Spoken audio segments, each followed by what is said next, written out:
Assalamualaikum warahmatullahi wabarakatuh. Ketemu lagi sama aku Devi di channel aku Devi's Diary. Dan di video kali ini kita akan masuk ke sesi baca cuplikan buku.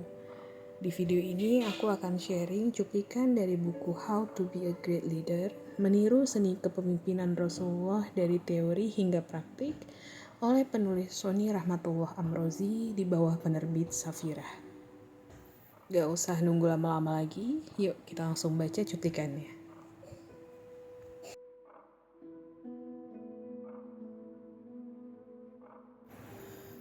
Saat seluruh dunia tenggelam dalam arus kebohongan, kehilangan human dignity, jauh dari sinaran tauhid, serta keadaan sosial, politik, ekonomi, budaya, dan agama masyarakat dunia khususnya Arab sangat rapuh serta memprihatinkan, muncullah seorang tokoh besar sepanjang sejarah. Beliau membawa obor transformasi dari kehidupan kegelapan menuju cahaya terang. Beliau juga mengantarkan masyarakat yang kacau menjadi masyarakat yang terbimbing dan terdidik. Lebih dari itu, beliau mampu melepaskan bangsa Arab dari kemusyrikan menuju tauhid. Siapakah dia? Beliau tiada lain adalah Rasulullah Shallallahu Alaihi Wasallam yang terkenal sebagai pembawa risalah yang rahmatan lil alamin. Periode kepemimpinan beliau merupakan cikal bakal pembentukan peradaban Islam. Saat ini krisis terbesar di dunia adalah krisis keteladanan atau uswah. Krisis ini jauh lebih dahsyat daripada darurat energi, kesehatan, pangan, transportasi, dan krisis air. Sebab, dengan absennya pemimpin yang visioner, kompeten, dan memiliki integritas yang tinggi, masalah air, konservasi hutan, kesehatan, pendidikan, sistem peradilan, dan transportasi akan semakin parah. Akibatnya, semakin hari, biaya pelayanan kesehatan kian sulit terjangkau. Manajemen transportasi menjadi amburadul. Pendidikan kehilangan nurani welas asih yang berorientasi pada akhlak mulia. Sungai dan air tanah semakin tercemar, serta sampah menumpuk di mana-mana. Inilah di antara permasalahan yang dialami oleh dunia muslim, termasuk di Indonesia, sebagai bagian terbesar dari dunia ketiga. Oleh karena itu, kepemimpinan Rasulullah merupakan tolak ukur yang harus diteladani oleh seluruh manusia dalam hal memproyeksikan pola kepemimpinannya. Sebab, kepemimpinan yang diajarkan oleh beliau bisa mengantarkan manusia menjadi pemimpin yang dipatuhi, dicintai, dan diikuti oleh seluruh orang yang dipimpinnya. Dalam rangka meneladani kepemimpinan Rasulullah tersebut, seorang pemimpin saat ini perlu merujuk pada pola kepemimpinan yang telah dilakukan semasa beliau mengubah peradaban manusia. Di antara pola-pola yang menjadi keteladanan adalah sifat fundamental Rasulullah, yaitu kejujuran, amanah, keluasan ilmu, serta beberapa prinsip kepemimpinan beliau yang lain. Sifat-sifat ini yang bisa dijadikan teladan agar pemimpin tetap eksis dan survive di tengah persaingan global. Hal itu dapat menjadi upaya untuk mewujudkan pemimpin yang berkualitas dan berdaya kompetitif. Pada dasarnya, sebagai salah satu negara berkembang, Indonesia memerlukan perubahan dalam berbagai bidang kehidupan, baik sosial, ekonomi, politik, budaya, pendidikan, maupun kepemimpinan. Fenomena tersebut mengharuskan negara ini berkiblat ke negara-negara yang sudah maju. Memasuki era globalisasi, banyak yang salah kaprah terhadap pemahaman dan tujuan kepemimpinan Islam. Masyarakat Muslim cenderung mengatur perilaku dan menerima keyakinan tanpa melalui dogma agama, tetapi lewat pertimbangan rasionalitas dan hal-hal yang bersifat praktis. Pragmatisme telah mendiskreditkan peran kepemimpinan Islam sebagai pengatur perilaku hidup mereka. Selain itu, sebagian masyarakat memiliki persepsi bahwa kepemimpinan Islam hanya mengurusi persoalan kebijakan dalam masyarakat Muslim. Padahal kepemimpinan Islam merupakan kerangka ideal yang mengandung konsep multidimensi dalam menyelesaikan beberapa problem yang terjadi dalam masyarakat, terutama masyarakat Muslim. Pada zaman yang modern ini, kepemimpinan masih dianggap sebagai kekuatan utama dalam mengubah tatanan kebangsaan.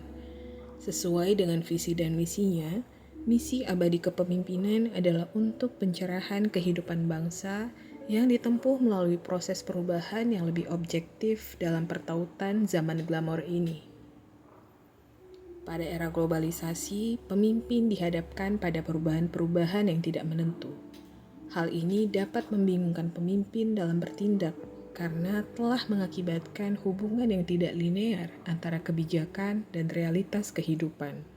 Serta hal yang terjadi pada lapangan kerja sulit diikuti oleh kebijakan seorang pemimpin, sehingga terjadilah kesenjangan. Menanggapi realitas tersebut, kepemimpinan harus mengarah pada proses yang sinergi dalam upaya menemukan solusi dalam konflik dengan memosisikan pada win-win solution.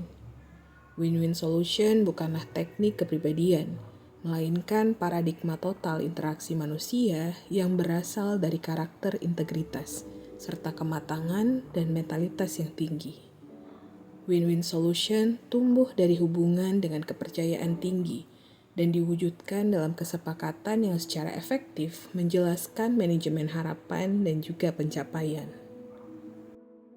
Tampaknya tidak mudah menjadi pemimpin profesional, sebab banyak hal yang harus dipahami, masalah yang harus dipecahkan, dan strategi yang harus dikuasai. Pada konsepnya, masalah kepemimpinan merupakan masalah yang rumit, yang dipenuhi dengan mitos masyarakat, kebijaksanaan adat yang berlaku, idealisme, dan juga ilusi. Supaya menjadi seorang pemimpin masyarakat, khususnya komunitas Muslim, ada beberapa urutan pola kepemimpinan Rasulullah yang layak dicapai oleh pemimpin. Di antaranya adalah pemimpin yang dicintai, dipercaya, bisa membimbing, berkepribadian, serta selalu memelihara unsur kepemimpinan yang terdiri atas sikap jujur, bertanggung jawab, visioner, disiplin, kerjasama, adil, dan peduli. Oleh karena itu, teori kepemimpinan ini layak dijadikan sebagai sebuah pengantar bagi manusia dalam berkiprah, berpijak, dan melangkah. Kepemimpinan Rasulullah merupakan konsep yang tercantum dalam Al-Quran dan Sunnah, yang meliputi kehidupan, perilaku, sifat, bahkan prinsip kepemimpinan beliau. Teori ini mencakup cara-cara memimpin maupun dipimpin demi terlaksananya ajaran Islam yang menjamin kehidupan lebih baik di dunia dan akhirat sebagai tujuannya. Selain itu, kepemimpinan Rasulullah merupakan rujukan bagi semua orang sekaligus memotivasi kepemimpinan yang Islami. Mereka diamanahi oleh Allah menjadi khalifah di muka bumi. Terkait dengan kepemimpinan, Rasulullah bersabda, "Setiap kamu adalah pemimpin, dan tiap-tiap pemimpin dimintai pertanggungjawaban tentang kepemimpinannya." Manusia yang diberi amanah harus dapat memelihara amanah tersebut. Allah telah melengkapi manusia dengan kemampuan konsepsional atau potensi, serta kehendak bebas untuk menggunakan dan memaksimalkan potensi yang dimiliki. Pijakan kuat yang bersumber dari Al-Quran dan Sunnah, serta dengan bukti empirisnya, telah menempatkan konsep kepemimpinan Islam sebagai salah satu model kepemimpinan yang diakui dan dikagumi oleh dunia internasional. Rasulullah dikenal memiliki perilaku dan akhlak yang baik dalam semua fase perjalanan hidup beliau. Beliau merupakan sosok yang senantiasa menghindari hal-hal yang tidak diinginkan, menjauhi minuman keras, dan tidak pernah duduk di tempat-tempat yang penuh kesia-siaan. Terkait ini, Aisyah radhiyallahu anha berkata, akhlak Rasulullah adalah Al-Quran. Hal tersebut membuktikan bahwa Rasulullah benar-benar memiliki nilai-nilai khalifah yang diinginkan dan dijadikan sebagai sebuah pedoman manusia sepanjang sejarah. Dalam hidupnya, Rasulullah memang menjauhkan diri dari segala pengaruh materi. Bagi beliau, duniawi tidaklah begitu menarik. Hal ini sebagaimana sabdanya berikut. Kami adalah golongan orang yang hanya makan bila merasa lapar, dan bila sudah makan tidak sampai kenyang. Ada beberapa sifat fundamental yang dimiliki oleh Rasulullah dalam menjalankan kepemimpinannya. Salah satunya adalah amanah. Rasulullah adalah orang yang paling aktif dalam memenuhi janji dan menyambung tali persaudaraan. Ketika melakukan janji kepada orang lain, beliau selalu menepatinya. Tidak ada satu perkara yang beliau ingkari dari janji yang sudah beliau berikan kepada orang lain. Dari Jabir bin Abdullah, Rasulullah bersabda, "Barang siapa berkata dengan hadis dan memperhatikannya, maka ia amanah." Amanah merupakan sandingan kejujuran, ibarat dua sisi logam yang tidak bisa terpisahkan. Ketika pemimpin sudah menanamkan kejujuran dalam dirinya, tidak menutup kemungkinan sifat amanah juga dapat tertanam. Pemimpin yang amanah adalah pemimpin yang bisa mempertanggungjawabkan kepemimpinannya. Sebenarnya kepemimpinan bukan sesuatu yang menyenangkan, melainkan tanggung jawab sekaligus amanah berat yang harus diemban dengan sebaik-baiknya. Seorang pemimpin harus bersifat amanah karena ia diserahi tanggung jawab. Jika pemimpin tidak mempunyai sifat amanah, akibatnya bisa terjadi penyalahgunaan jabatan dan wewenang untuk hal-hal yang tidak baik. Itulah sebabnya Rasulullah mengingatkan agar menjaga amanah kepemimpinan, karena hal itu akan dipertanggungjawabkan baik di dunia maupun di akhirat. Karena dengan sifat ini, pemimpin tidak akan lari dari pertanggungjawabannya, tetapi menyelamatkan kepemimpinan dari ketidakamanahan kita. Demikianlah sedikit cuplikan dari buku How to be a Great Leader, meniru seni kepemimpinan Rasulullah dari teori hingga praktik. Tentunya yang saya sampaikan hanyalah bagian kecil dari hal-hal yang sangat besar yang ada di dalam buku ini. Dan untuk pengalaman membaca dan pemahaman yang lebih baik, serta mendukung penulis, saya sarankan teman-teman sekalian untuk membaca bukunya secara mandiri. Sekian cuplikan buku kali ini, sampai ketemu di cuplikan-cuplikan buku berikutnya. Saya pamit, Assalamualaikum warahmatullahi wabarakatuh.